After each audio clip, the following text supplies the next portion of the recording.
All right. Hello, everybody. Kaila Jarvis here, Global Trust and Safety Advisor at Helpshift, a Keywords studio. I am here with the infamous Sharon Fisher to talk about better together. What does that mean? Technology and humans in the loop, protecting communities online. Sharon, nice to see you. So nice to be with you. Would you like to tell everybody a little bit about yourself? Hello, everyone. I am Sharon Fisher, been in the industry for 15 years. Started at Club Penguin as a moderator, technology users, and currently advising to different companies. So thank you for having me. Yeah, you're very welcome. We're going to get into the nitty-gritty right off the bat. Sharon, I want in one word for you to tell everyone, what does trust and safety mean to you? One word? One word. Okay. I think it's what wakes me up every day, which will be caring. Caring in general, right? Mm-hmm. Like as long as we're building communities with care in the center of it, moderators in the center of it, I think we're on the other side. Yeah, absolutely. Yeah. Now, Sharon, you have a very unique perspective because you started your career as a moderator, as she said, at Club Penguin for Disney. And then we worked together on the technology side with content moderation software protecting communities. And then you also worked on the human side, creating a team to help protect online communities. From the better together perspective, why do you think technology and humans need to be working together? Yeah, I think like history time, right? Like story time. When I started moderation, everything was done pretty much manually. Yes. And then we went into machine learning and everybody said, ditch the humans. This is better. But then we quickly understood that anything that has to do with human connections needs to be also, guess what, overseen by humans. So I think now we are back at that point, not with machine learning, but also AI. The volume that we're seeing, obviously, in gaming is continuing to grow. Add to that the different languages and everything. The best marriage right now is having humans really looking into these models, understanding how are they behaving, helping them to get better, and then obviously utilizing any kind of technology to just close the gaps when it comes to time of action and different nuances. And so there's no better marriage than humans and tech. Perfect marriage, absolutely. Yes. You said something interesting there that I love. So when you started, it was very manual. It was humans doing all the work. Then we had machine translation.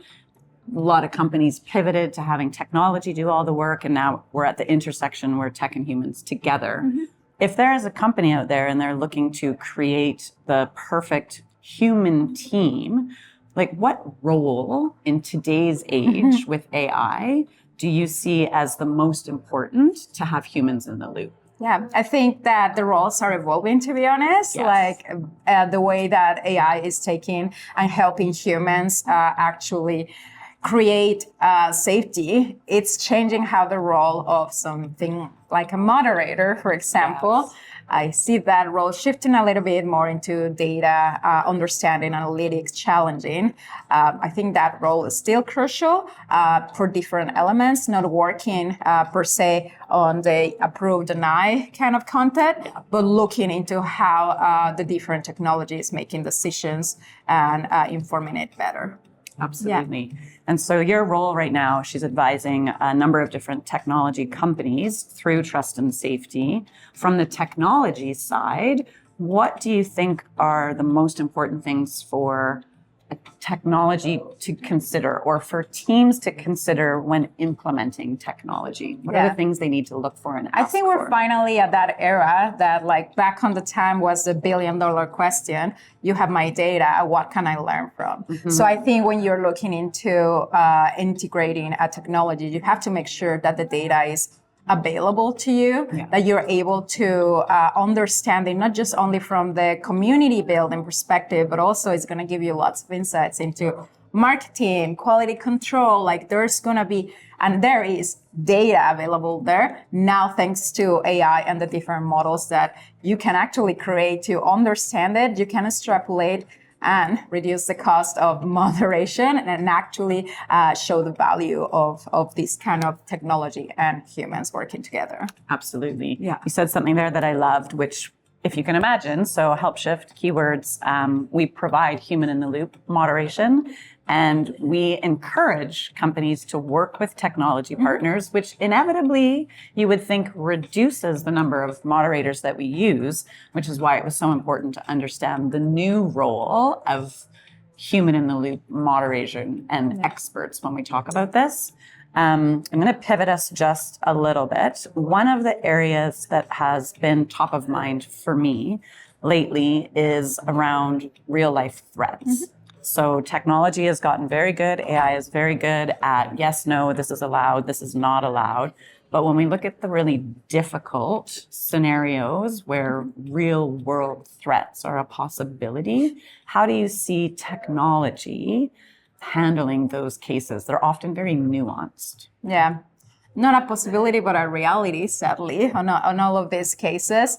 Technology is key to get in a timely manner for them, right? And try to prevent human loss because of it. That's why it's so important to have that human in the loop too, right? Because technology can do all of the work, surface in these cases at the right time for action. But if you don't have a well-trained team of humans that knows how to handle these, how to connect with the different authorities, then that's when everything crumbles, right? So we sadly have been seeing it, like these threats are actually happening. They are happening online, and preventable measures can be done if your teams are correctly set up. Yeah, absolutely. It's so important. The key takeaway on that particular question is the speed in which you respond.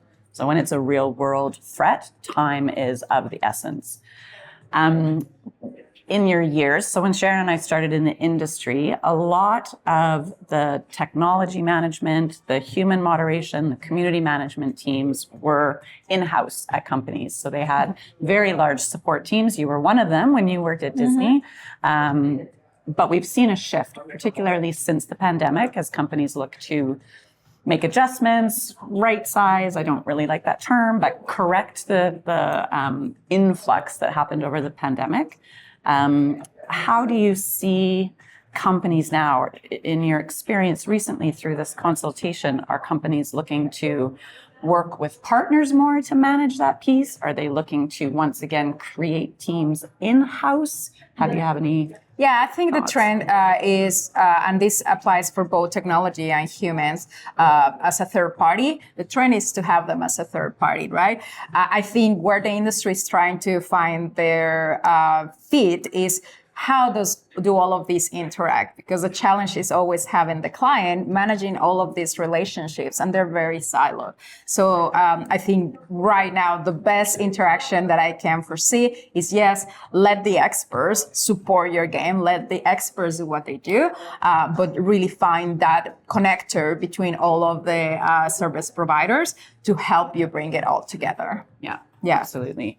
Okay, I'm going to ask a fun and difficult question for us to wrap up on, which is, if I had a magic wand, which I really wish that I did, what would in your opinion, the perfect structure look like for a trust and safety team, whether it's in-house, third-party, combination, tech, humans? Like if you could create that team from the ground up, what does it look like to you?